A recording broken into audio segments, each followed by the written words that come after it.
അപ്പോൾ ജോബി, നമ്മൾ ഈ ഗ്രാഫ് കഴിഞ്ഞ വീഡിയോയിൽ കണ്ടു. ഇതൊരു എക്സ് വേഴ്സസ് ടി ഗ്രാഫാണ്. അപ്പോൾ നമ്മൾ ഇൻസ്റ്റന്റേനിയസ് വെലോസിറ്റിനെ പറ്റി സംസാരിച്ചപ്പോൾ നമ്മൾ ഈ ഗ്രാഫാണ് ഉപയോഗിച്ചത്. അപ്പോൾ ഞാൻ ജോബിയുടെ അടുത്ത് ഒരു കാര്യം ചോദിക്കട്ടെ. ഈ ഗ്രാഫിന്ന് നമുക്ക് എന്താ പറയാൻ പറ്റുക? നമ്മുടെ പാർട്ടിക്കിൾ ഇതേമാതിരി ഒരു വളഞ്ഞ വഴി കൂടെ ആണ് പോണെന്ന് നമുക്ക് പറയാൻ പറ്റുമോ? അയ്യേ, ഇത് എക്സ് വേഴ്സസ് ടി ഗ്രാഫ് അല്ലേ? എക്സിൻ്റെയും ടിയും വെച്ചിട്ടുള്ള ഗ്രാഫ് അല്ലേ? ഇത് വഴിയല്ലല്ലോ.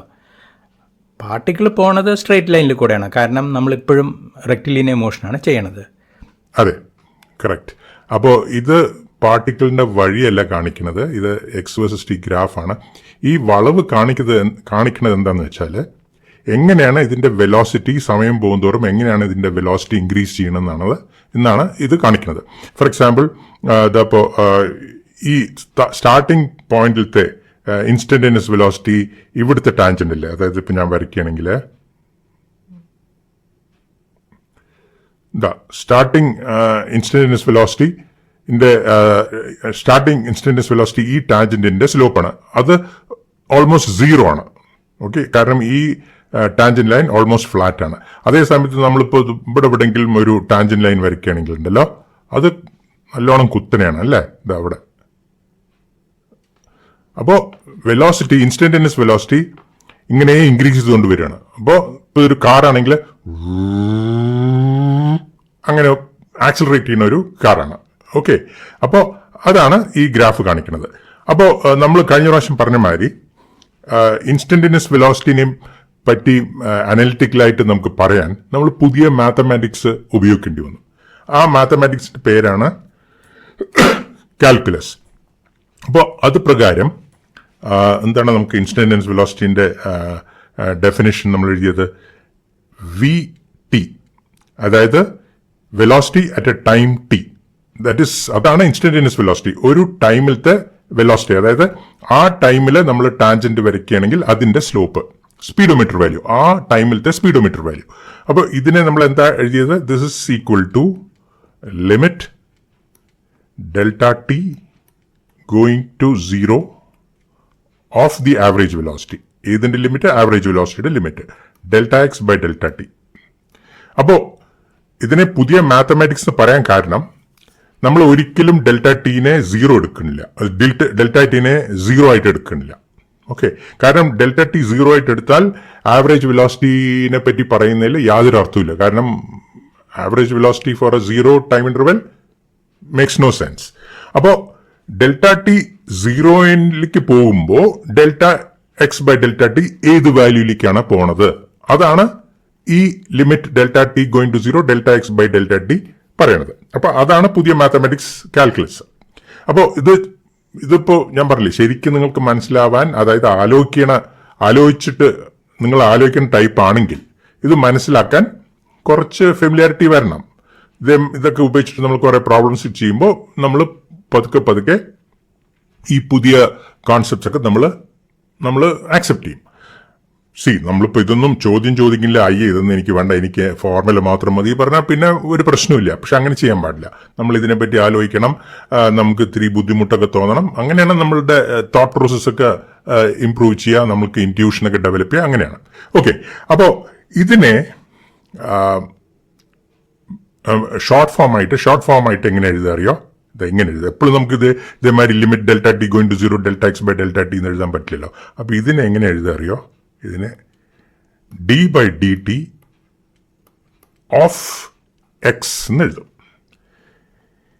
D by D T of X. അപ്പോൾ ഇത് ഞാൻ പറയണ മാതിരിയാണ്. ഇത് D by D T of X, ഇല്ലെങ്കിൽ D X by D T, അങ്ങനെയും പറയാം. D X by D T. അപ്പോൾ നമ്മൾ ഈ D X by D T എന്ന് പറയുമ്പോൾ അതൊരു തരം ഓപ്പറേഷനാണ്. ആ ഓപ്പറേഷനെ ഡിഫറൻഷിയേഷൻ എന്ന് പറയും. ആ ഓപ്പറേഷനെ ഡിഫറൻഷിയേഷൻ എന്ന് പറയും. ഡിഫറൻഷിയേഷൻ. എന്നിട്ട് ഈ ഒരു സാധനം ഉണ്ടല്ലോ, ഡി എക്സ് ബൈ ഡി ടിനെ ഡെറിവേറ്റീവ് എന്ന് പറയും. എന്തിന്റെ ഡെറിവേറ്റീവ്? ഈ എക്സിന്റെ derivative.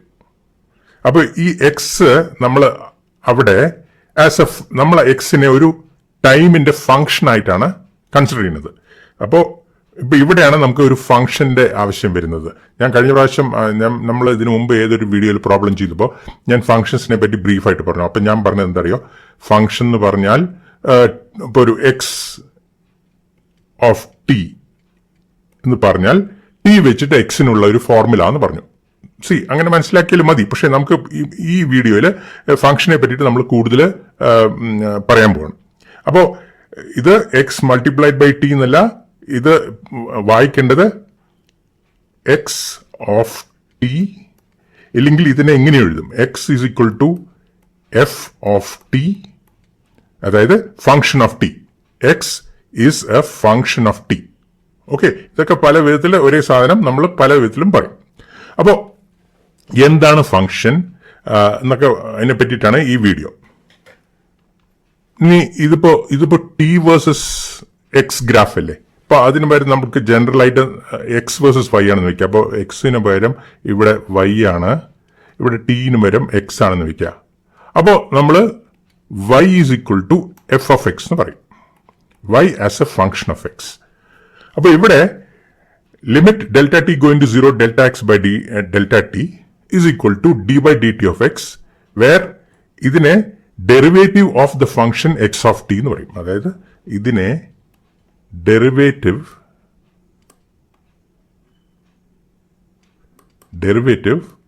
Of X of T, അതാണ് ഇതിന്റെ മീനിങ്. ഇനി വേറൊരു കാര്യം, ഈ ഡി എക്സ് ബൈ ഡി ടിനെ ഒറ്റൊരു എൻറ്റിറ്റി ആയിട്ട് കാണണം. അതായത് ഡിനെയും ക്യാൻസൽ ചെയ്യാനൊന്നും പാടില്ല. ഡി എക്സിനെയും ഡി ടിയും സെപ്പറേറ്റ് എൻറ്റിറ്റീസ് ആയിട്ട് കാണാൻ പാടില്ല, അറ്റ്ലീസ്റ്റ് ഇൻ ദി ബിഗിനിങ്. നമ്മൾ ഇതിനെ പറ്റിയിട്ടൊക്കെ കുറച്ചും കൂടെ മനസ്സിലാവുമ്പോൾ, നമ്മൾ ഇതായിട്ട് കുറച്ചും കൂടെ പഴകുമ്പോൾ, നമ്മൾ വേറെ കോണ്ടെക്സ്റ്റിലെ ഡി എക്സിനെയും ഡി ടിനെയും സെപ്പറേറ്റ് എൻറ്റിറ്റീസ് ആയിട്ട് കൺസിഡർ ചെയ്യും. പക്ഷെ അത് ഇപ്പോഴല്ല, അത് പിന്നെ, അത് ഇതിനോട് കുറച്ചും കൂടി പഴകിയിട്ട് കുറച്ചും കൂടെ മനസ്സിലായതിനു ശേഷം നമ്മൾ ഡി എക്സിനെയും ഡി ടിനെയും സെപ്പറേറ്റ് എൻറ്റിറ്റീസ് ആയിട്ട് കൺസിഡർ ചെയ്യും. പക്ഷെ ഇപ്പോൾ തൽക്കാലം ഈ ഡി എക്സ് ബൈ ഡി ടിനെ ഒരു ഒറ്റ സിംഗിൾ എൻറ്റിറ്റി ആയിട്ട് നിങ്ങൾ മനസ്സിലാക്കണം, കൺസിഡർ ചെയ്യണം. ഓക്കെ, അപ്പോൾ നമുക്ക് ഇനി എന്താണ് ഫംഗ്ഷൻ എന്ന് ശരിക്കും ഡിഫൈൻ ചെയ്യാം.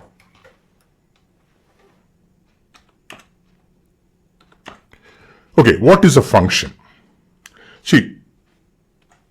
Basically, a function is a table of x and y values where for every x there is only one y.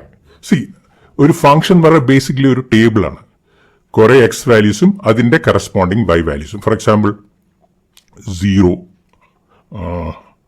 0 0 1 say 5 2 3 3 7 4 2.5. ഞാൻ കുറെ ചെറുപുറന്ന് കുറെ വാല്യൂസ് ഇട്ടിരിക്കുകയാണ് കേട്ടോ. അപ്പോൾ ഓരോ എക്സിനും ഓരോ വൈ വാല്യൂ. ഇതേമാതിരി ഒരു ടേബിൾ ആണ് ബേസിക്കലി ഒരു ഫംഗ്ഷൻ. അപ്പൊ ഫോർമുല ഞാനിങ്ങനെ ചെറുപുറന്ന് കുറെ വാല്യൂസ് ഇട്ടാൽ അതിന് ഫോർമുല ഉണ്ടായി എന്ന് വരില്ല അല്ലേ. ഞാനിങ്ങനെ 0 0 1 5 2 3 ഞാൻ കുറെ ചെറുപുറന്ന് കുറെ വാല്യൂസ് ഇട്ടാലേ ഈ ഒരു ഇതിന് നമുക്ക് ഫോർമുല കിട്ടിയെന്ന് വരില്ല. അപ്പോ ഒരു ഫോർമുല ഉണ്ടാവണമെന്നില്ല ഒരു ഫംഗ്ഷന്. ഫംഗ്ഷൻ എന്ന് പറഞ്ഞാൽ ഇതേമാതിരി ഒരു മാച്ചിങ് ആണ്.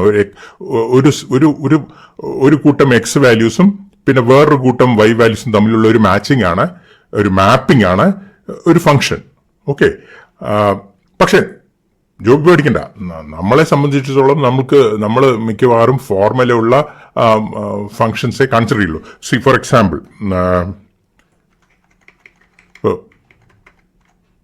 ഇപ്പോൾ 0 0 1ന് എനിക്ക് 1 കിട്ടിയെന്ന് വയ്ക്കുക, 2ന് എനിക്ക് 4 കിട്ടിയെന്ന് വയ്ക്കുക, 3ന് എനിക്ക് 9 ആണ് വൈ വാല്യൂ എന്ന് വയ്ക്കുക, 4ന് 16 ആണ് വൈ വാല്യൂ എന്ന് വയ്ക്കുക. അപ്പോൾ നമ്മളിത് നോക്കുമ്പോൾ ഇതിനെ ഒരു ഫോർമുലയായിട്ട് നമുക്ക് എഴുതാമല്ലോ. y is equal to x squared എന്നുള്ള ഫോർമുല വെച്ചിട്ട് നമുക്ക് ഈ ടേബിളിനെ റെപ്രസെന്റ് ചെയ്യാമല്ലോ എന്ന് നമ്മൾ മനസ്സിലാക്കണം. അതേമാതിരി വേറെ കുറെ ടേബിൾ കിട്ടിയാൽ നമ്മൾ അത് നോക്കിയിട്ട് നമ്മൾ ഫോർമുല ഉണ്ടോ എന്ന് നമുക്ക് മനസ്സിലാക്കാൻ പറ്റും. ചിലപ്പോൾ എളുപ്പത്തിൽ മനസ്സിലാക്കാൻ പറ്റും, ചിലപ്പോൾ ബുദ്ധിമുട്ടിയിട്ട് മനസ്സിലാക്കാൻ പറ്റും. ഓക്കെ, അപ്പോൾ എന്തായാലും എല്ലാ ഫംഗ്ഷൻസിനും ഫോർമുല ഉണ്ടാവണമെന്നൊന്നുമില്ല. അല്ല ജിതിൻ, അപ്പോൾ അങ്ങനെ ഫോർമുല ഇല്ലെങ്കിൽ നമുക്ക് ഗ്രാഫ് വരയ്ക്കാൻ പറ്റുമോ? ആ ഗ്രാഫൊക്കെ വരയ്ക്കുക. എന്താ ഞാൻ നോക്കട്ടെ, ഒരു ഗ്രാഫ് വരയ്ക്കാൻ നോക്കാം. എന്താ ഒരു വൈ ആക്സിസ് വരയ്ക്കുന്നുണ്ട്, പിന്നെ എന്താ ഒരു എക്സ് ആക്സിസ് വരയ്ക്കുന്നുണ്ട്. അപ്പോൾ ഇത് എക്സ്, ഇത് വൈ. അപ്പോൾ നമുക്കിങ്ങനെ ചേർപ്പെടുന്ന കുറേ വാല്യൂസ് ഇതേമാതിരി അല്ല വയ്ക്കുക, ഇതിന് മുമ്പിൽ എഴുതിയ വാല്യൂസ് ആണ് വയ്ക്കുക. അപ്പോൾ അങ്ങനത്തെ കുറേ വാല്യൂസ് ചെയ്യണമെങ്കിൽ നമുക്ക് ഗ്രാഫ് വരയ്ക്കാൻ പറ്റുമോ ചോദിച്ചാൽ നമുക്ക് ആ പോയിന്റ്സ് പ്ലോട്ട് ചെയ്യാം.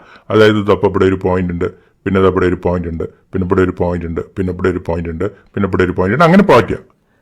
അപ്പോൾ ഈ പോയിന്റ്സ് ഒക്കെ കണക്ട് ചെയ്യാൻ പറ്റില്ലേ? കണക്ട് ചെയ്യാൻ പറ്റില്ല പറഞ്ഞാൽ ഇത് എങ്ങനെയോ, ഫോർ എക്സാമ്പിൾ ഇത് എങ്ങനെയാണ്? അങ്ങനെ കണക്ട് ചെയ്യാൻ പറ്റില്ലേ? ഇല്ല, കണക്ട് ചെയ്യാൻ പറ്റില്ല. കാരണം എന്താ അറിയോ, ഇങ്ങനെ കണക്ട് ചെയ്തല്ല എന്താ ഇതിൻ്റെ അർത്ഥം അറിയോ? സി ഫോർ എക്സാമ്പിൾ ഈ ഒരു എക്സ് വാല്യൂവിന്, ഓക്കെ,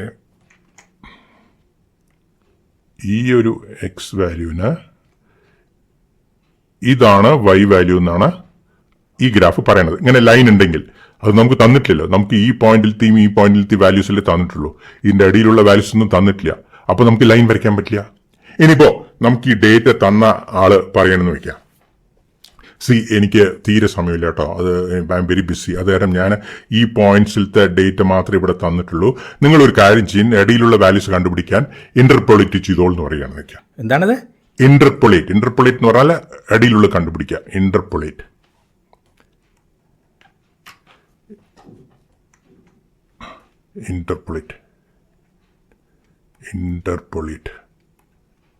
അപ്പൊ നിങ്ങൾ ഇന്റർപോളേറ്റ് ചെയ്ത് കണ്ടുപിടിച്ചോൾ. ലീനിയർ ഇന്റർപോളേഷൻ ഉപയോഗിച്ചാൽ മതി കേട്ടോ എന്ന് പറയണ വെക്കാം. അപ്പൊ ലീനിയർ ഇന്റർപോളേഷൻ ഉപയോഗിക്കാൻ സമ്മതിച്ചാൽ നമുക്കൊരു ലൈൻ വെച്ചിട്ട് ഇന്റർപോളേറ്റ് ചെയ്യാം. അപ്പോൾ നമുക്ക് ഇതേമാതിരി കണക്ട് ചെയ്യുന്ന ലൈൻസ് ഒക്കെ വരയ്ക്കാം. ഓക്കെ, ലീനിയർ എന്ന് പറഞ്ഞ വാക്ക് എവിടെ കേട്ടോ അവിടെ ലൈൻ ഉണ്ട് എന്ന് മനസ്സിലാക്കുക. അപ്പോൾ ലീനിയർ ഇന്റർപോളേഷൻ സമ്മതിച്ചിട്ടുണ്ടെങ്കിൽ നമുക്ക് ഇതേമാതിരി കണക്ട് ചെയ്യുന്ന ലൈൻസ് ഒക്കെ വരച്ചിട്ട് ആ ലൈൻസിൽ വെച്ചിട്ട് നമുക്ക് ഇതേമാതിരി ഓരോ എക്സിനും ഓരോ വൈ വാല്യൂ കണ്ടുപിടിക്കാം. അല്ലെങ്കിൽ നമുക്ക് പറ്റില്ല. ഓക്കെ, ഇനി ഇതിൽ ഏറ്റവും ഇമ്പോർട്ടൻ്റ് ആയ കാര്യം എന്താ അറിയോ? ഇതാണ്, for every x there is only one y. അതായത് ഒരു എക്സിന് ഒരു വൈയെ പാടുള്ളൂ, ഒരു എക്സിന് രണ്ട് വൈ പാടില്ല. അവിടെ അത് അങ്ങനത്തെ ഒരു ഫംഗ്ഷൻ ഉണ്ടെങ്കിൽ അത് ഫംഗ്ഷൻ അല്ല. സി ഫോർ എക്സാമ്പിൾ നമ്മൾ ഒരു ഗ്രാഫ് വരയ്ക്കുകയാണെങ്കിൽ എന്താ,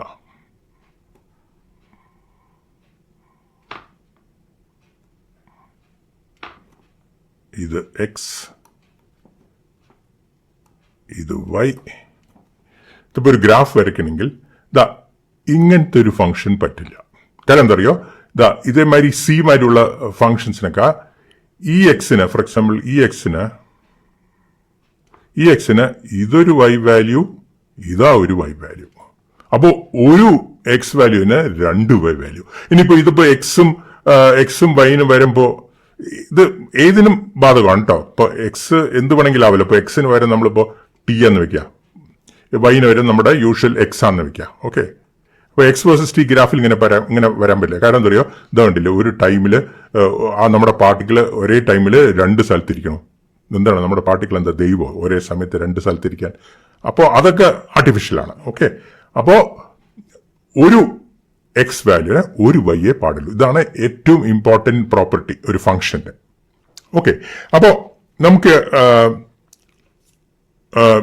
കുറച്ച് സിമ്പിൾ എക്സാമ്പിൾസ് ഓഫ് ഫംഗ്ഷൻസ് നോക്കാം.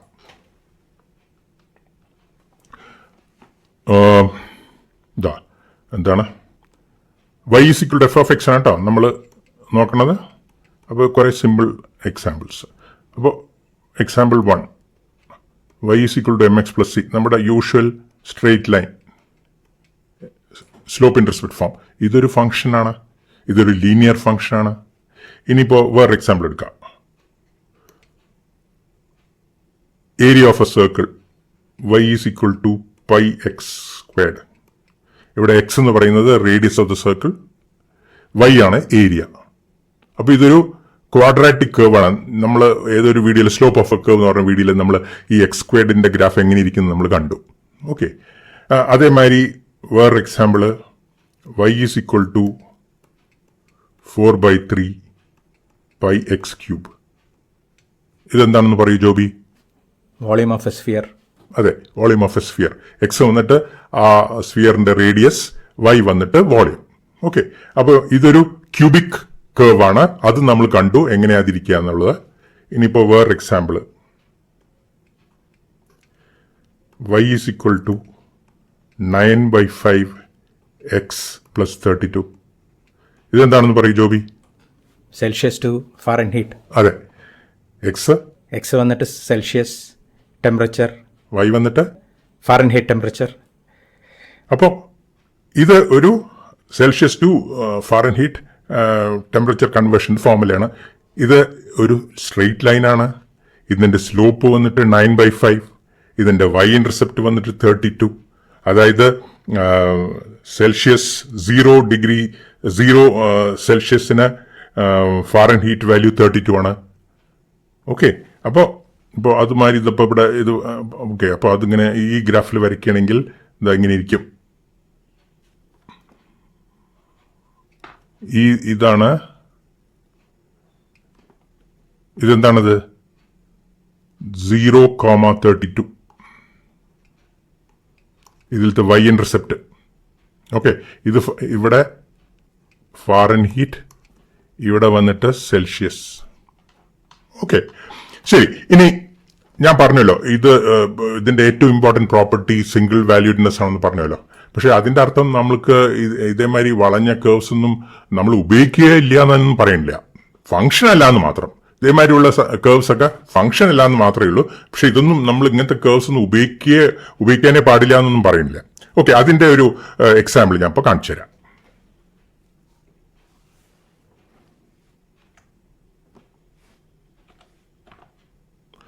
ഇത് കണ്ടോ, ഇത് y is equal to square root of എക്സിന്റെ കേർവ് ആണ്. സ്ക്വയർ റൂട്ട് ഓഫ് എക്സിന് പ്ലസ് വാല്യൂ ഉണ്ട്, മൈനസ് വാല്യൂ ഉണ്ട് അല്ലേ. ഫോർ എക്സാമ്പിൾ 4ന് +2 -2. എക്സ് ഈക്വൽ 4ന് -2 ഉണ്ട്, +2 ഉണ്ട്. ഓക്കെ, അതേമാതിരി 9ന് -3 ഉണ്ട്, +3 ഉണ്ട്. അപ്പോൾ ഒരു എക്സ് വാല്യൂവിന് 2 y വാല്യൂ ആണ്. അപ്പോൾ സ്ട്രിക്ട്ലി സ്പീക്കിംഗ് ഇത് നമ്മുടെ ഫംഗ്ഷനിൽ പെടില്ല. ഇതിനെ ഫംഗ്ഷനായിട്ട് നമ്മൾ കൺസിഡർ ചെയ്യില്ല. പക്ഷെ ഈ കേർവ് ഒക്കെ നമുക്ക് യൂസ്ഫുൾ ആവും ചില സമയത്ത്. ഞാൻ ഇവിടെ ഒരു സ്ട്രെയിറ്റ് ലൈൻ വരച്ചിട്ടുണ്ട്. അതെന്തിനാ അറിയോ, ഈ സ്ക്വയർ റൂട്ട് ഓഫ് എക്സും ഇതിന്റെ ഫോർമുല നമുക്കറിയാലോ. ഇതിന്റെ formula y is equal to x എന്നുള്ളതാണ്. ഇതിന്റെ formula y is equal to square root of X. അപ്പോൾ ഇത് തമ്മിലുള്ള കമ്പാരിസണിന് വേണ്ടിയിട്ടാണ് ഞാൻ ഈ സ്ട്രെയിറ്റ് ലൈനും കൂടെ ഇവിടെ വരച്ചിരിക്കണം. അല്ലെങ്കിൽ സ്ട്രെയിറ്റ് ലൈൻ ഇവിടെ വരയ്ക്കേണ്ട ആവശ്യം ഉണ്ടായില്ല. ഇത് വരയ്ക്കാൻ കാരണം നമ്മൾ കണ്ടുവല്ലോ, നമ്മൾ ആ സ്ലോപ്പ് ഓഫ് എ കർവ് എന്ന് പറഞ്ഞ ആ വീഡിയോയിൽ കണ്ടുവല്ലോ. എക്സിനെക്കാട്ടിലും വേഗം വളരണ ഫംഗ്ഷനാണ് x², അതിനെക്കാട്ടിലും വേഗത്തിൽ വളരണ ഫംഗ്ഷനാണ് x³. അങ്ങനെ നോക്കുമ്പോൾ സ്ക്വയർ റൂട്ട് ഓഫ് എക്സിനെക്കാട്ടിലും പതുക്കെ വളരണ ഫംഗ്ഷനാണ്. അത് മാത്രമല്ല x²നും x³ ഒക്കെ പോകെ പോകെ വേഗം വേഗം വളരും. ഇവിടെ അങ്ങനെയല്ല, നേരെ തിരിച്ചാണ്. ഇവിടെ പോകെ പോകെ മെല്ലെ വളരുള്ളൂ. അതായത് ഇവിടുത്തെ ഒരു ടാൻജന്റ് ലൈൻ വരയ്ക്കുകയാണെങ്കിൽ ഇവിടുത്തെ ടാൻജന്റ് ലൈനെക്കാട്ടിലും കുത്തനെയായിരിക്കും. അത് പോകെ പോകെ ടാൻജന്റ് കൂടുതൽ കൂടുതൽ ഫ്ലാറ്റ് ആയിട്ട് വരും. x²നും x³ ഒക്കെ പോകെ പോകെ ടാൻജന്റ് കുത്തനെയാവും. ഓക്കെ, അത് കാണിക്കാനാണ് ഞാൻ ഇത് കാണിച്ചിരിക്കുന്നത്. ഞാൻ പറഞ്ഞ മാതിരി ഇത് ഒരു ഫംഗ്ഷൻ അല്ല. പക്ഷെ നമ്മൾ ഇതേമാതിരിയുള്ള കേർവ്സ് ഒക്കെ ചിലപ്പോൾ ഉപയോഗിക്കേണ്ടി വരും. ഇനി വേറൊരു എക്സാമ്പിൾ, ഇതിന്റെ പേരാണ് എലിപ്റ്റിക് കേർവ്. എലിപ്റ്റിക് കേർവ് ഇത് ക്രിപ്റ്റോഗ്രാഫിയിലൊക്കെ നല്ലോണം ഉപയോഗിക്കും. എലിപ്റ്റിക് കേർവ് ക്രിപ്റ്റോഗ്രാഫി എന്ന് പറയുന്ന സാധനമുണ്ട്.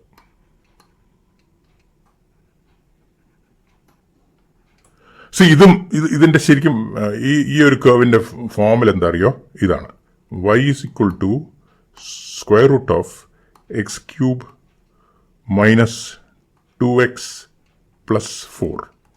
ഇത് ഒരു ഫോം ഓഫ് ദി എന്താ പറയാ എലിപ്റ്റിക് കേർവ്. ഈ 2ഉം 4ഉം ഒക്കെ മാറിയ വേറെ വേറെ ഫോംസ് ഒക്കെ കിട്ടും. ഓക്കെ, ഇതും നമ്മുടെ സ്ട്രിക്റ്റ് ഡെഫിനിഷൻ പ്രകാരം ഒരു ഫംഗ്ഷൻ അല്ല. പക്ഷെ ഇതൊക്കെ നമ്മൾ ഉപയോഗിക്കും. അപ്പോൾ ഇതേമാതിരിയുള്ള പിന്നെ വേറൊരു simple example, equation of a circle. Equation of a circle ഇങ്ങനെയാണ്, x² plus y² is equal to r². ഇത് നമ്മൾ ഇവിടെ പ്ലോട്ട് ചെയ്യണമെങ്കിൽ ഉണ്ടല്ലോ, ഇവിടെ പ്ലോട്ട് ചെയ്യണമെങ്കിൽ ഒരു സർക്കിൾ ഇതങ്ങനെ ഇരിക്കും. ഇതാണ് റേഡിയസ് r. അപ്പോൾ ഇവിടെ ഈ എക്സ് വാല്യൂവിന് 2 വൈ വാല്യൂസ് ആണ്, ഇതും ഇതും. അപ്പോൾ സ്ട്രിക്ട്ലി സ്പീക്കിംഗ് ഇത് ഒരു ഫംഗ്ഷൻ ആയിട്ട് നമുക്ക് കാണാൻ പറ്റില്ല. അപ്പൊ ഇതേമാതിരി x squared plus y squared is equal to r squared, y is equal to square root of x. ഇതിനെ നമുക്ക് വേണമെങ്കിൽ y squared equal to x എന്ന് എഴുതാം. ഇതിനെ അതുമാതിരി നമുക്ക് y squared is equal to x cube minus 2x plus 4 എന്ന് എഴുതാം. അപ്പൊ ഇതേമാതിരിയുള്ള ഫോർമുലാസ് ഒക്കെ ഉണ്ടല്ലോ. y squared is equal to x cube minus 2x plus 4, y squared is equal to x squared plus y squared is equal to r squared. ഇതിനൊന്നും functions എന്ന് വിളിക്കില്ല, പക്ഷേ relations എന്ന് വിളിക്കും.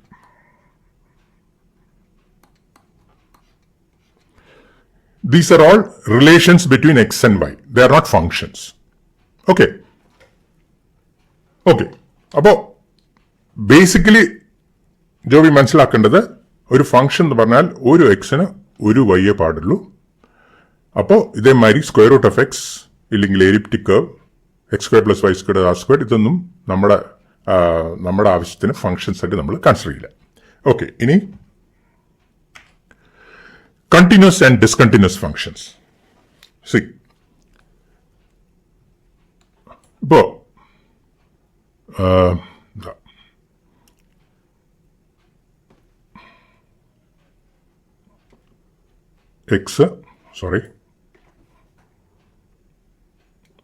എക്സ് വൈ ഇതപ്പോൾ ഇതേമാതിരി ഒരു ഫംഗ്ഷൻ ഉണ്ട് നോക്കിയാൽ എങ്ങനെ.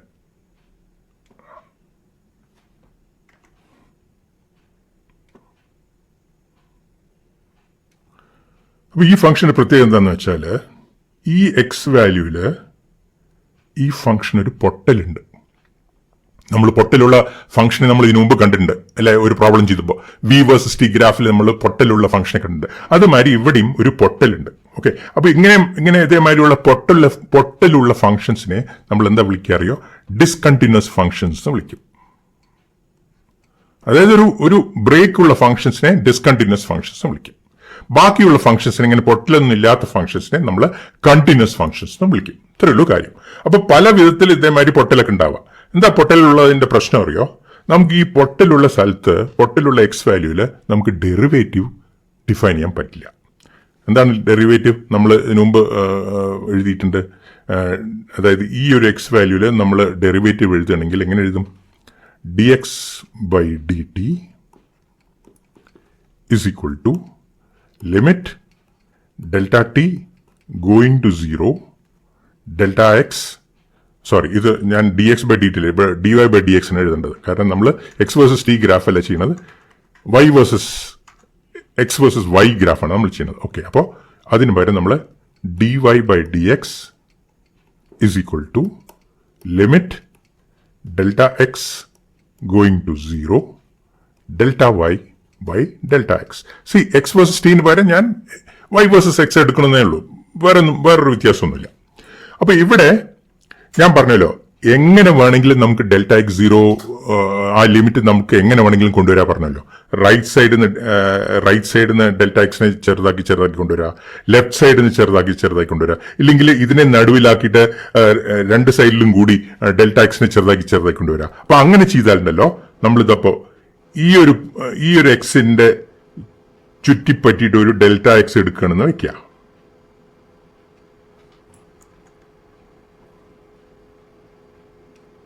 ഇങ്ങനെ ചുറ്റിപ്പറ്റിയിട്ട് നമ്മളൊരു ഡെൽറ്റ എക്സ് എടുക്കണമെന്ന് വെക്കാം. അപ്പൊ അങ്ങനെ ഡെൽറ്റ എക്സ് എടുക്കുമ്പോൾ എന്തായിരിക്കും delta Y by delta x? Delta y ഈ വാല്യൂ ഈ പൊട്ടൽ ഉള്ള സ്ഥലത്ത് ഈ തുടക്കത്തിലത്തെ വാല്യൂ 2 ആണെന്ന് വെക്കാം. പൊട്ടലിന്റെ അവസാനം ഇതിന്റെ വാല്യൂ 4 ആണെന്ന് വെക്കാം. അപ്പോ ഡെൽറ്റ വൈ എടുക്കുമ്പോൾ നമുക്ക് എന്താ കിട്ടുക അറിയോ? അതായത് ഈ എക്സിന് ഡെൽറ്റ വൈ എന്ന് പറഞ്ഞാൽ ഈ വാല്യൂ ആണ്.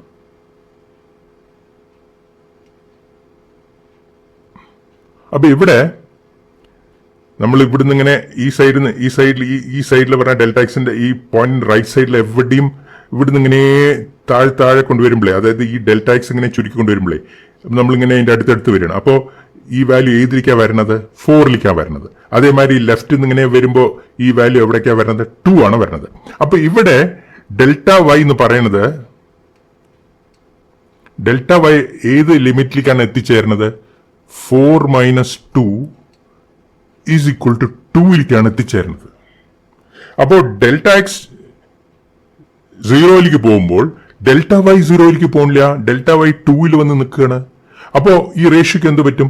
ഡെൽറ്റ വൈ 2ൽ വന്ന് നിൽക്കണോ, ഡെൽറ്റ എക്സ് 0ലേക്ക് പോകണോ. അപ്പോൾ ഒരു റേഷ്യോ 0ലേക്ക്, ഡിനോമിനേറ്റർ 0ലേക്ക് പോകുമ്പോൾ എന്ത് പറ്റും? ഇത് ഇൻഫിനിറ്റിയിലേക്ക് പോകും.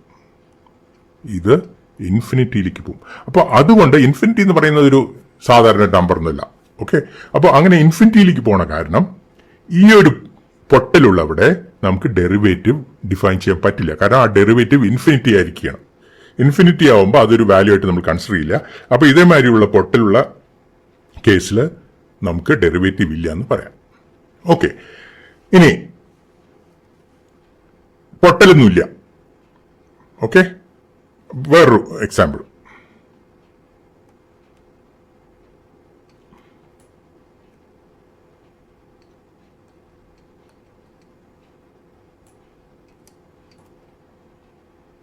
പൊട്ടലൊന്നുമില്ലാത്ത ഫംഗ്ഷൻ. ഇതിൽ പൊട്ടലൊന്നുമില്ല, കണ്ടിന്യൂസ് ആണ്. ഓക്കെ, എവിടെയും പൊട്ടലില്ല. പക്ഷേ എന്നാലും കൂടി ഇവിടെ ഒരു മൊനയുണ്ട്. നമ്മൾ മൊനെ പറ്റിയിട്ട് ഇതിനു മുമ്പ് കുറെ സംസാരിച്ചു അല്ലേ? ഈ മൊനയുടെ അവിടെയും നമുക്ക് ഡെറിവേറ്റീവ് ഡിഫൈൻ ചെയ്യാൻ പറ്റില്ല. കാരണം ഞാൻ പറഞ്ഞല്ലോ, delta X by delta T എടുക്കുമ്പോൾ റൈറ്റ് സൈഡിലത്തെ delta X by delta T വന്നിട്ട് ഈ ലൈനിന്റെ സ്ലോപ്പ് ആയിരിക്കും. ലെഫ്റ്റ് നിന്ന് delta X by delta T എടുക്കുമ്പോൾ ഈ ലൈനിന്റെ സ്ലോപ്പ് ആയിരിക്കും. അപ്പൊ ഈ ഒരു പോയിന്റിൽ ഒരു യുണീക്ക് സ്ലോപ്പ് ഇല്ല. ഒരു മൊനയിൽ ടാൻജന്റ് വരയ്ക്കാൻ പറ്റില്ല എന്ന് ഞാൻ പറഞ്ഞില്ലേ? അപ്പോ യുണീക്ക് ടാൻജന്റ് ഇല്ലെങ്കിൽ ആ പോയിന്റിൽ ഒരു യുണീക്ക് ഡെറിവേറ്റീവ് ഇല്ല. കാരണം നമ്മൾ പഠിച്ചു, ഡെറിവേറ്റീവ് എന്ന് പറയുന്നത് അവിടുത്തെ ടാൻജന്റിന്റെ സ്ലോപ്പാണ്. ടാൻജന്റ് വരയ്ക്കാൻ പറ്റില്ലെങ്കിൽ അവിടെ ഒരു യുണീക്ക് സ്ലോപ്പ് ഇല്ല. അപ്പോൾ അവിടെ ഒരു യുണീക്ക് ഡെറിവേറ്റീവ് ഇല്ല. ഓക്കെ, അപ്പോൾ for a derivative to exist at an x, the function should be continuous and smooth there. ഇവിടെ കണ്ടിന്യൂസ് അല്ല, ഇവിടെ കണ്ടിന്യൂസ് ആണ്, പക്ഷെ സ്മൂത്ത് അല്ല. അപ്പൊ ഇതേമാതിരി കണ്ടിന്യൂസും സ്മൂത്തും ആയാൽ മാത്രമേ നമുക്ക് അവിടെ ഒരു ഡെറിവേറ്റീവ് കണ്ടുപിടിക്കാൻ പറ്റുള്ളൂ. അതായത് ഇങ്ങനെ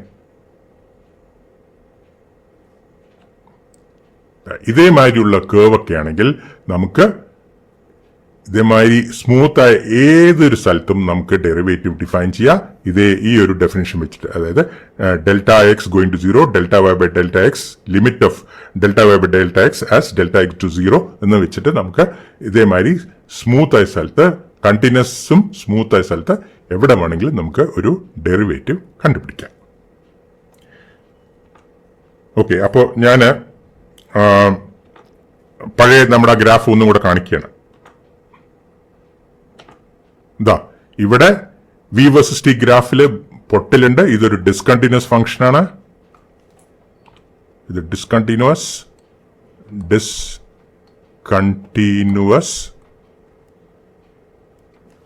ഇത്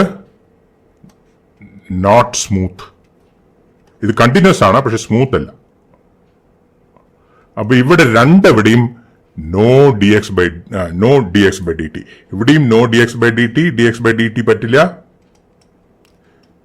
D X by D T പറ്റില്ല പറഞ്ഞാൽ ഇവിടെ കേട്ടോ, ഈ ബ്രേക്ക് ഉള്ള അവിടെ D X by D T കാണാൻ പറ്റില്ല.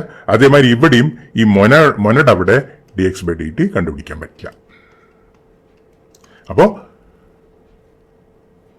D X by D T കണ്ടുപിടിക്കണമെങ്കിൽ ഫംഗ്ഷൻ കണ്ടിന്യൂസ് ആയിരിക്കണം, സ്മൂത്ത് ആയിരിക്കണം. ഓക്കെ, അപ്പൊ നമ്മൾ അടുത്ത വീഡിയോയിൽ എങ്ങനെയാണ് D X by D T കണ്ടുപിടിക്കുക എന്നുള്ളത് ചില സിമ്പിൾ എക്സാമ്പിൾസ് വെച്ചിട്ട് ചെയ്ത് നോക്കാം. ബാക്കി മോർ കോംപ്ലിക്കേറ്റഡ് എക്സാമ്പിൾസ് ഒക്കെ നിങ്ങളുടെ മാത്സിൽ പഠിക്കും. നമുക്ക് ആവശ്യത്തിനുള്ള കുറച്ച് കേസസിന് മാത്രം നമ്മൾ എങ്ങനെ D X by D T കണ്ടുപിടിക്കാമെന്ന് നമ്മൾ അടുത്ത വീഡിയോയിൽ ചെയ്യാം. ഓക്കെ, അപ്പോൾ ഇതാണ് ഈ വീഡിയോയിൽ.